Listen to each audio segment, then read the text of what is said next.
aqui para falar para a gente a nossa querida palestrante, doutora Flávia Nogueira, está sempre conosco aqui. Ela é pediatra na cidade de Campinas, pós-graduada no atendimento a crianças e adolescentes com síndrome de Down, pelo CETEC e IEPES, pós-graduada do CETEC em nutrição com foco em autismo, TDAH e síndrome de Down. Então, com vocês, doutora Flávia Nogueira.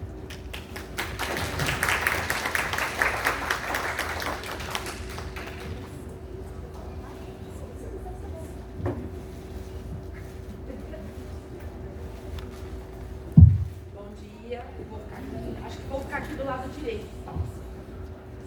Meu nome é Flávia Nogueira, sou pediatra, sou uma mulher alta, tinha 1,78 m, já não tenho mais, muitos quilos que não deviam estar aqui, um cabelo castanho, estou vestida de blusa verde e calça preta, e estou muito honrada de estar aqui mais uma vez. A doutora Juliana, a Ju, não esquece de me chamar, eu gosto de falar. Dessa vez para falar de um assunto que talvez para mim seja o que mais está, talvez, porque também eu estou vivendo isso na minha vida pessoal, mas para falar de um assunto que para mim tem sido muito importante, porque a gente não falava sobre adolescência e vida adulta de pessoas com deficiência. Em especial vou falar da síndrome de Down que ela me pediu, mas eu acho que vai abranger um pouco mais do que isso. Vou colocar ali. Eu tenho 3 filhos, meu filho do meio, João Augusto, tem síndrome de Down, está com 14 anos. Minha filha mais velha já vai fazer 23.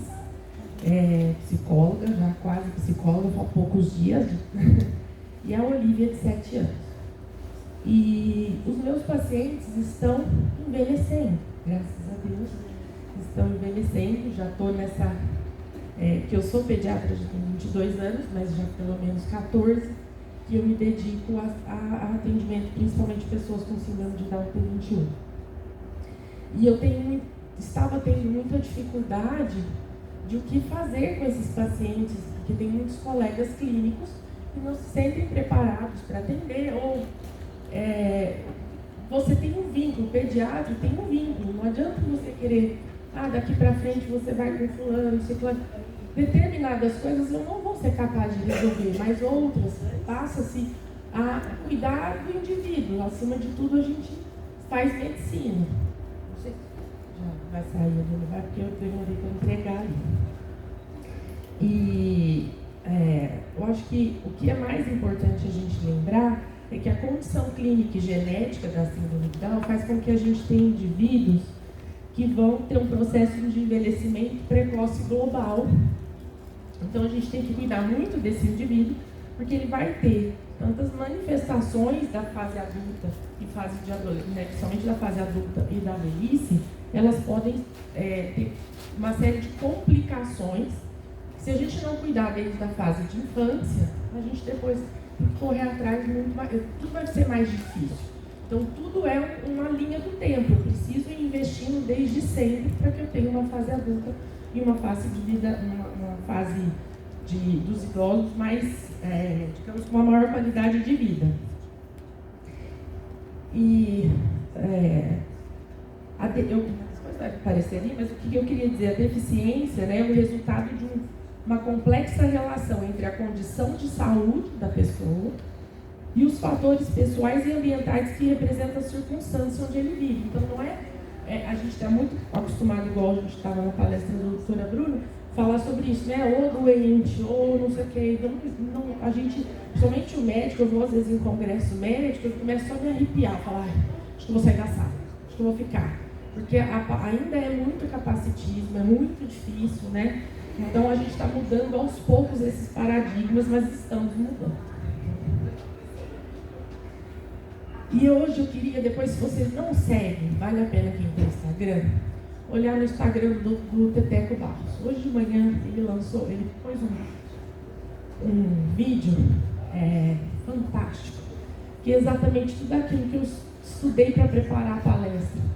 Ele falava hoje que, assim, enquanto na infância nós estamos como pais e profissionais, buscando o máximo de ganho intelectual e motor, horas de terapia, estímulos diversos, sonhos, comparações, na adolescência o protagonismo muda para o integrar e pertencer. Então, assim, a gente fica na infância comparando, querendo mais, querendo aquilo. Eu achei tão interessante porque ele fala assim, será que o seu filho sabe que ele está nessa competição? Ele sabe que ele está numa competição para ser o mais bonito, o mais forte, o mais não sei o quê, né?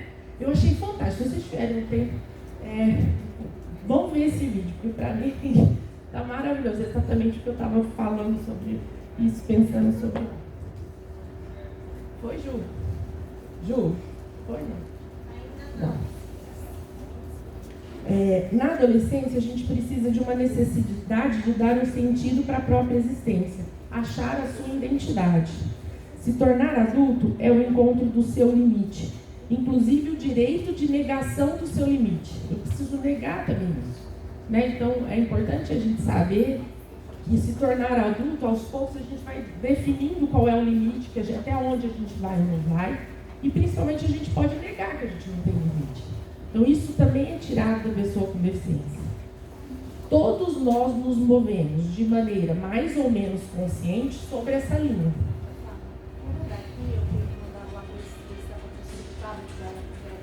Tá.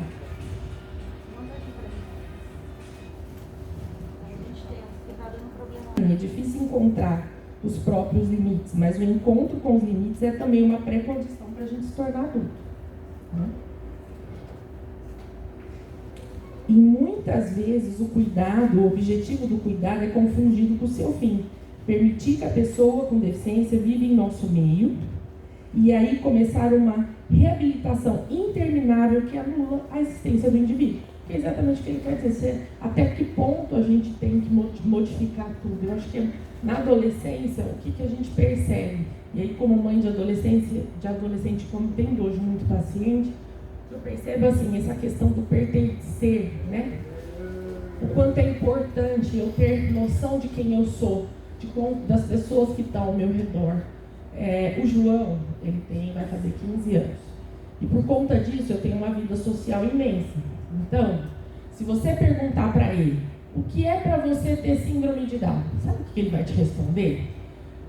Ter síndrome de Down para mim é no futsal, é ir no basquete, é fazer teatro, é ter a minha namorada, é ter os meus amigos, é sair uma sexta sim, uma sexta não com o meu melhor amigo. Aí você para pensar, isso é diferente do que para uma outra pessoa, se você perguntar o que é a adolescência? Então, qual é a chance que eu estou dando para ele de ter uma adolescência comum? É essa. Ele vai ter uma viagem na escola o ano que vem para terminar o 9º ano. Eu não me senti segura de deixá-lo ir, mas eu discuti com ele. Você acha que essa viagem é para você? Eu dei a chance dele pensar. Eu dei a chance dele decidir junto comigo. E eu disse o meu ponto de vista. Eu não me sinto segura de você ir. Por quê, mãe? Filho, vamos lá. É uma outra cidade. Na sua sala de aula não tem um super amigo que vai te fazer companhia. Eu não sei quem são as pessoas que vão com você. Será que... Mas em contrapartida, e se a gente programar aquela viagem que a gente estava programando com os seus amigos, para comemorar a sua formatura? Nós vamos para o acampamento, nós já tínhamos programado uma viagem com os amigos. Ele disse, eu prefiro, você tem razão. Ele usa muito essa palavra, você tem razão, mãe. Porque o que eu fiz? Eu queria decidir por mim. Eu queria decidir por mim. Ele estar na adolescência, eu queria decidir que ele não era o momento dele ter uma namorada. Eu queria decidir que não era o momento dele ir para essa viagem. Tudo foi muito bem conversado. A namorada, e aí vou pular todo o resto, que já está se voltar. A gente fala muito sobre a adolescência e a vida adulta, sobre a sexualidade e a afetividade. E isso é um tabu muito grande. Nós acabamos de ter um congresso sul-americano de síndrome de Down.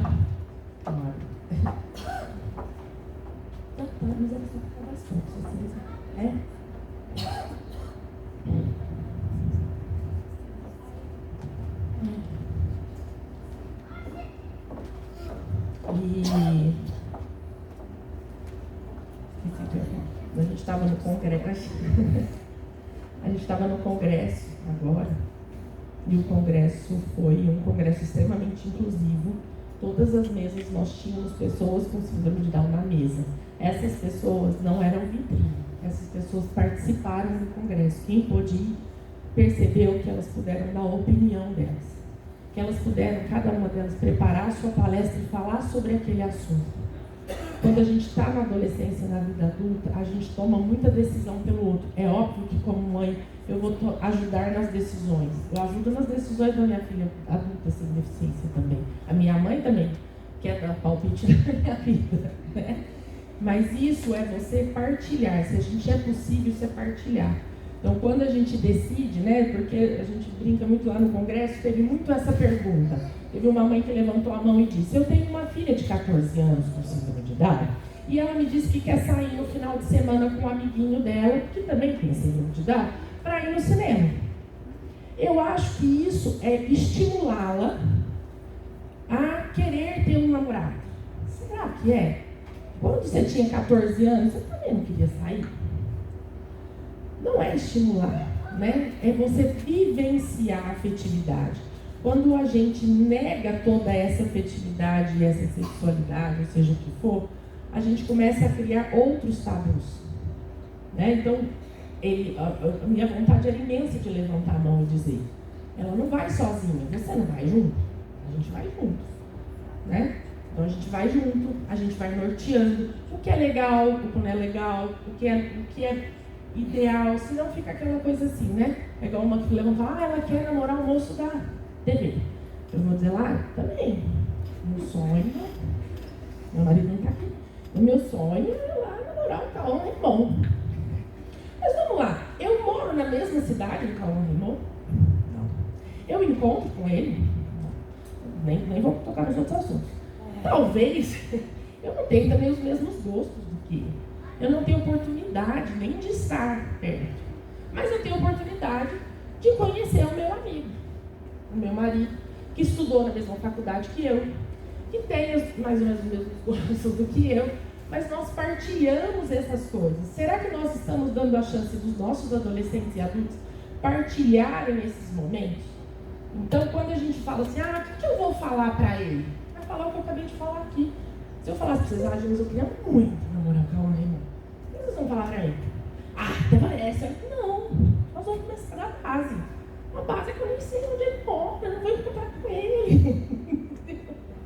Né? Então a gente tem que ser muito real. Será que eu vou poder ter filhos?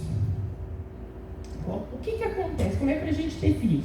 Nesse congresso tinha um casal. Foi para mim a melhor palestra que tinha lá. Era um casal. O Samuel eu já conhecia, porque ele já tinha sido mestre de cerimônia no outro congresso. E ele é casado. Eles fizeram uma palestra, que para mim foi a melhor. Eles disseram como eles vivem. Eles vivem juntos, num apartamento, num prédio onde o pai dele também mora. Ele é assessor parlamentar. Ela esqueci o nome dela agora. Ela trabalha na Serra. Você quis dizer, né?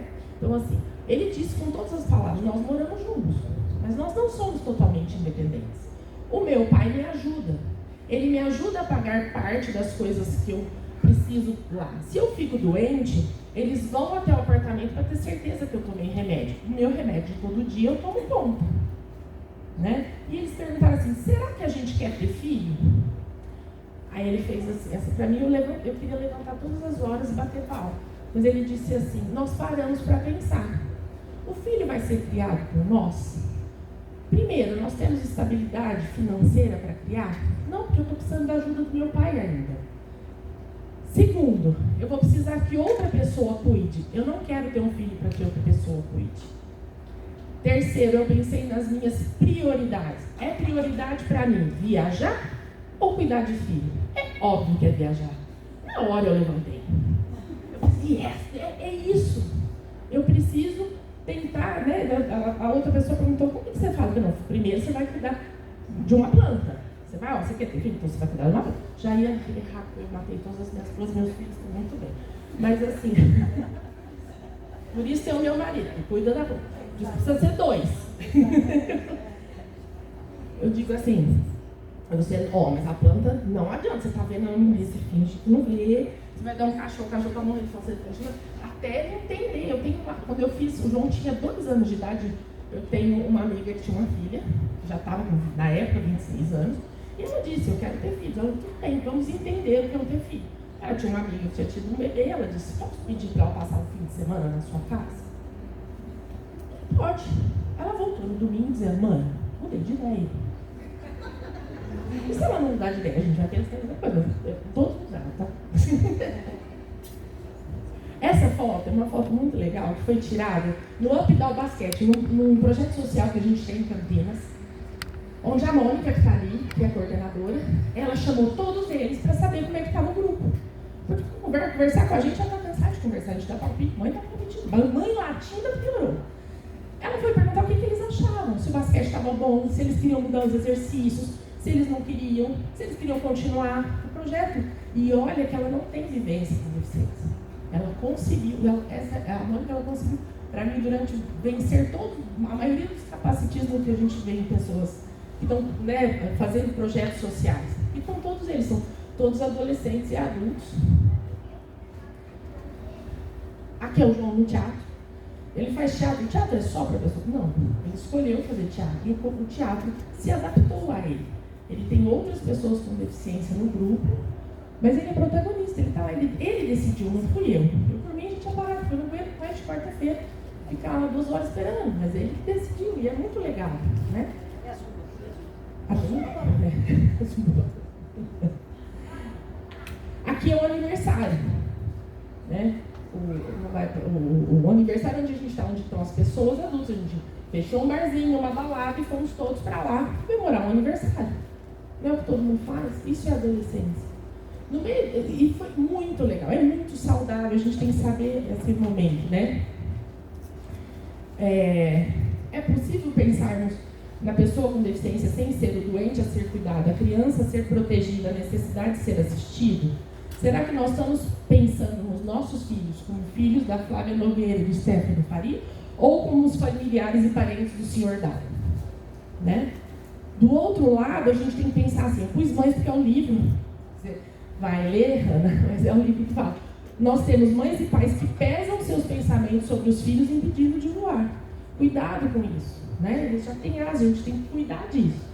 Aqui eu adoro essa foto, porque é uma foto que está dentro do Futsal Down, e eles se juntaram, eles estavam conversando, resolvendo as coisas dele, os 3 amigos, entendeu? O que nos torna adultos? Primeiro, o trabalho. Como resolver? O que a gente, para trabalhar, a gente tem que resolver uma demanda, cumprir, organizar uma tarefa. Eu preciso de independência econômica, eu preciso ter autonomia, eu preciso ter uma cidadania ativa, eu preciso entender como funciona uma sociedade. E eu preciso exercer a minha sexualidade. Esse moço lindo aqui, esse mineiro, ele é Gabriel, no congresso, simplesmente, ele apresentou todo o hino nacional em Libras. Ele é maravilhoso. Ele sentou do meu lado, parabenizar. Eu namoro, sou noivo, vou me casar, e contou toda a história dele para mim. Então, assim, esse congresso a gente vai ter que ter de novo. Eu ter lazer por uma vida saudável, desmistificar o conceito de que a condição de deficiência é incompatível com bons níveis de qualidade de vida, ter uma boa alimentação sempre, ter consciência da sua alimentação e saúde. Na mesa que eu estava no congresso, a pessoa que estava lá, ele tem 40, eu tenho foto dele aqui, 41 anos, e ele falou sobre tudo aquilo que ele realmente faz. Ele tem consciência do que é ter saúde, manter os exames médicos em dia. É muito comum eu receber, nossa, tem muitos anos que ele não vem no médico. Então, tudo bem, vem quando criança, né? Porque faleceu o pai, a mãe, quem cuidava era o outro, e aí eu nem sei o que se passa com ele. Isso é muito comum, né? Quando chega, eu fico, que bom que está voltando, né? Sempre é cedo para a gente tomar conta disso tudo. A gente carrega, você foi lá em São Paulo, saiu às 5 da manhã, para ele correr meia hora e voltando. Eu acho que é importante ele entender sobre isso. Atividade física regular, ter momentos em grupo, ser ouvido, ter poder de decisão, ter cuidados específicos de saúde, principalmente ficar de olho na visão, na audição. Muitas vezes elas interferem, inclusive, em problemas físicos, por exemplo. Uma das pré-condições, né, que pode aumentar o risco de doença de Alzheimer é a perda auditiva. Então a gente precisa ficar de olho. Suplementação vitamínica adequada. Como que está a escola? Está tendo bullying? Nós temos esses grupos de jovens, tem um lugar de fala, tem direito de ir e vir, então tudo isso a gente tem que parar para pensar. Uma vida ativa se tece em uma via de mão dupla. De um lado a família mostra o caminho, ensina a autonomia, e do outro a sociedade desconstrói as barreiras para isso. Então, o que a gente ia falar sobre não desperta o interesse sobre afetividade, sexualidade. Isso a mídia e o resto já fazem muito por nós. Né? A gente só vai ter que melhorar isso. Todo indivíduo tem direito à informação de como o seu corpo funciona. Gente, esquece, eu acho que eu tenho dislexia, tá? Eu dei o diagnóstico do meu filho, eu descobri depois quando eu escrevo pensamentos, né? Sai assim. Autocuidado, reprodução e sexualidade. Assim nós diminuímos a sua vulnerabilidade. Eu aumento a sua autoestima e autoconfiança ao perceber que os outros confiam nela e na sua capacidade de cuidar de si. Proteger-se, uma imagem social positiva, ampliando seu vínculo e interesse com o meio. Chique, né? O que é interessante? Eles estavam no teatro e eu disse assim, teatro é bem teatro, não é ficar beijando na boca, não fazer isso, tem que respeitar a aula. A resposta foi, você nem tá lá para ver. Entendeu? Ele sempre vomita antes de apresentação, ele fica ansioso. Esse ano foi o primeiro ano que ele não vomitou, porque ela falou assim, eu fiz isso aqui, tia, não precisou vomitar mais. Entendeu? Então é um fenômeno biológico e psíquico, é um fenômeno de construção da identidade pessoal. A sexualidade ignorada, negada, muitas vezes só leva em conta quando temos ação ligada à genitália. Então você não sabe se a pessoa tem, a não ser que ela esteja fazendo um ato de masturbação em público, uma coisa, não, ela é ignorada. Então a pessoa não precisa ter aquilo. Será mesmo? Né? Distinguir o que é público e privado. Eu me lembro, há uns 2, 3 anos atrás, um grupo no SEG, eles fizeram um trabalho muito bonito entre o que é público e privado. E as mães vinham me contando no consultório que eles conseguiam discriminar. Mãe, isso não pode. Né? Neste lugar não pode, não é adequado. Isso é legal aqui. Então, será que a gente consegue distinguir o que eu posso no público e eu posso no privado? Isso para o adolescente é muito importante. Muitas vezes, o não expandir o conceito da sexualidade para todo o corpo e pensamento torna pobre, deprimente e frustrante. Isso, vamos lá, quando todo mundo pergunta, mas seu filho namora? Não. E aí? Isso é um jantar romântico que ele queria. Ele ficou 6 meses falando na minha cabeça que ele queria um jantar romântico. O jantar romântico era ir no McDonald's. Você entendeu qual é a sua perspectiva? Qual é a dele? O que ele entende por aquilo? Então, muitas vezes a gente fica fantasiando coisas e eu falo assim, será que eu tenho que adiantar isso, adiantar algumas coisas assim? Outras eu preciso esperar chegar a dúvida até mim.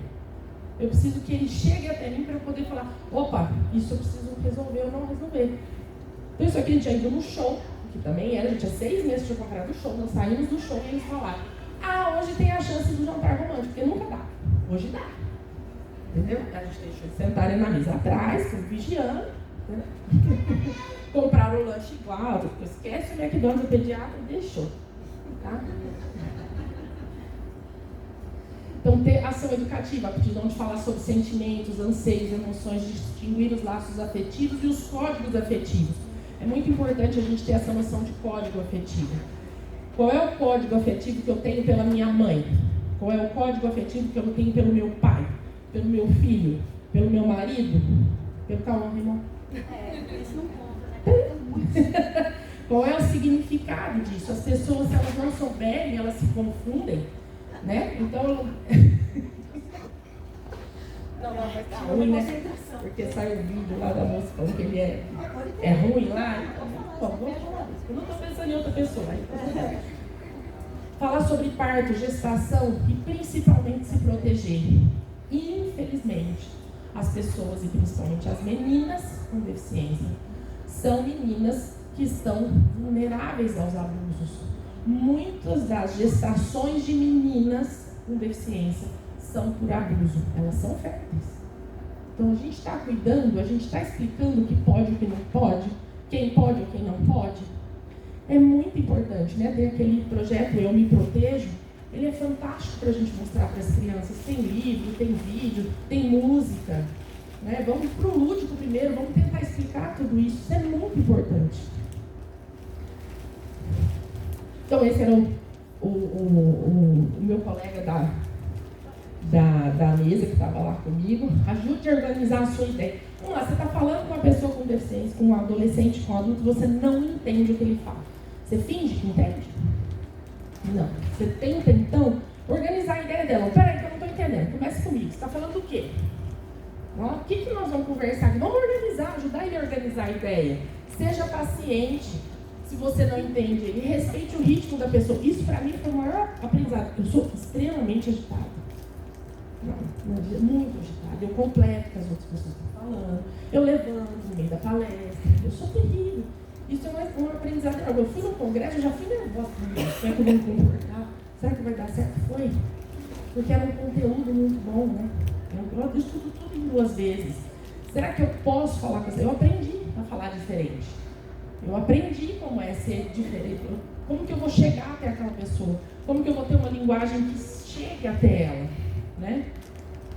Outra coisa que é importante, a gente precisa, por exemplo, eu ia marcar o tempo que eu tenho que falar, não sei quanto tempo eu já estou falando, mas é importante, por exemplo, se você vai você tem um adolescente em casa, você vai falar assim para ele, 7 horas a gente tem um compromisso.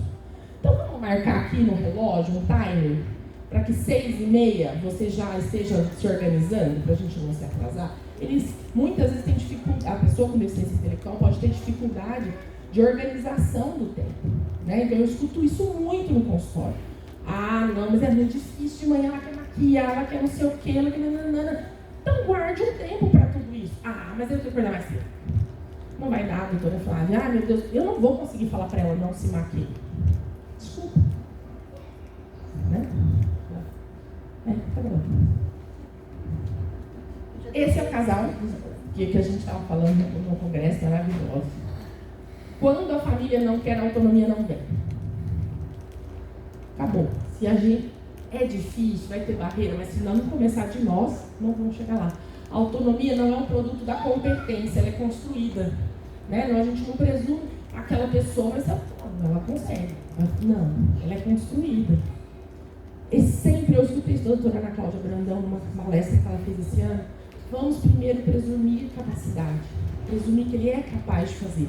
Se não for, a gente ajusta, mas presumir capacidade, para mim, ficou impregnado na minha cabeça. É muito importante.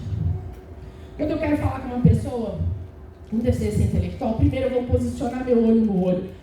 Eu vou enfatizar que eu estou aqui perto, eu vou falar com uma voz boa, eu vou falar devagar, eu vou apresentar uma ideia por vez. Eu vou ter certeza que a primeira ideia dela foi assimilada e que depois eu vou apresentar a segunda. Eu vou ser objetivo, vou ter uma forma simples.